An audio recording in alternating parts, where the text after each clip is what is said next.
Friends, మీరు అమితమైన శక్తి గలవారని నమ్ముతున్నారా? అయితే ప్రతి దానికి కూడా మన జీవితంలో జరిగేవన్నిటికీ కూడా మనం బాధ్యత వహించాలి ఫ్రెండ్స్.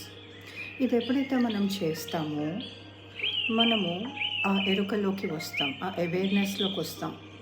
అప్పుడు మనము అలా కళ్ళు మూసుకొని మన శ్వాస మీద ధ్యాస పెట్టినప్పుడు మన జీవితంలో ఏం జరుగుతుందో మనకు అది సుస్పష్టంగా అర్థమవుతుంది. అప్పుడు సరికాని అన్నీ మనము లెట్ గో చేస్తాం, వదలడం నేర్చుకుంటాం.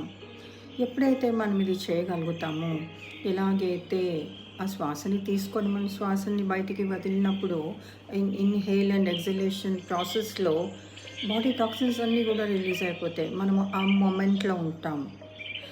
ఇది అయినప్పుడు మనము లెట్ గో చేస్తున్నప్పుడు ఆ ఫర్గివెన్స్ మోడ్లోకి వెళ్తాం.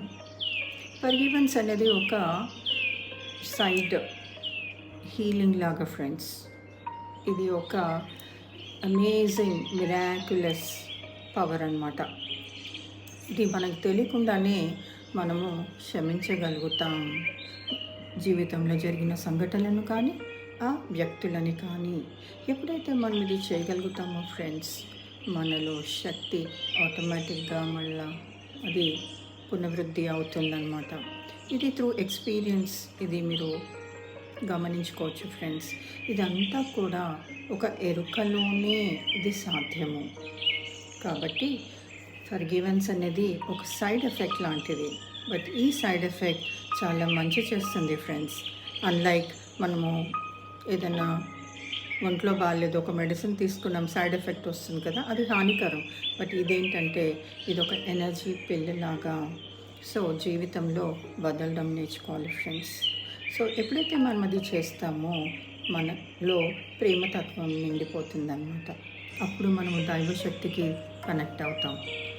మనమే ఆ దైవ గుణాలన్నీ కూడా మనలో నెమ్మదిగా ఒకటి వస్తూ నిజమైన ఆత్మశక్తితో మనం ఉన్న స్థితి నుంచి ఉన్నత స్థితికి వెళ్ళగలుగుతాం.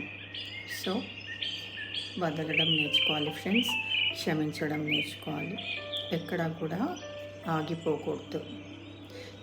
ఈ విషయాలన్నీ మీకు నచ్చినట్టయితే నా ఛానల్ని మీరు సబ్స్క్రైబ్ చేసుకొని అలాగే మాతో పాటు ఈ ఆధ్యాత్మిక ప్రయాణంలో మీరు కూడా భాగస్వాములు అవ్వండి. సో ధ్యానం నేర్చుకోవాలని ఇంట్రెస్ట్ ఉంటే మాతో జాయిన్ అవ్వండి. Thank you.